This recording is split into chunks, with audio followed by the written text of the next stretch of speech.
Lain saudara, setelah pasar tradisional, kini giliran supermarket yang menjadi sasaran pemeriksaan bahan pengawet berbahaya formalin.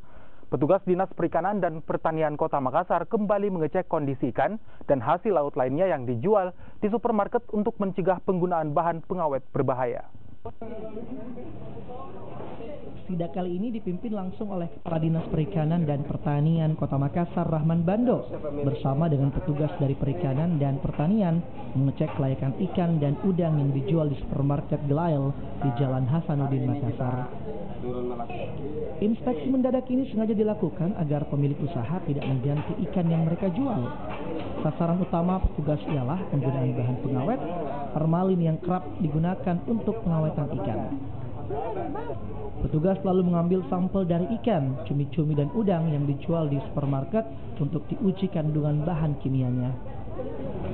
Ujinya adalah terutama kita uji penggunaan bahan pengawet, karena itu yang berbahaya bagi kesehatan.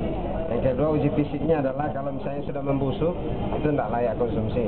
Kita juga minta supaya diaptir, dipisahkan dan tidak dibakar. Meski tidak menemukan penggunaan bahan pengawet, Dinas Perikanan dan Pertanian akan terus melakukan sidak secara acak di pasar dan supermarket untuk mencegah penggunaan formalin oleh pedagang nakal. Nila Rustam, Kompas TV, Makassar. Jumlah konsumsi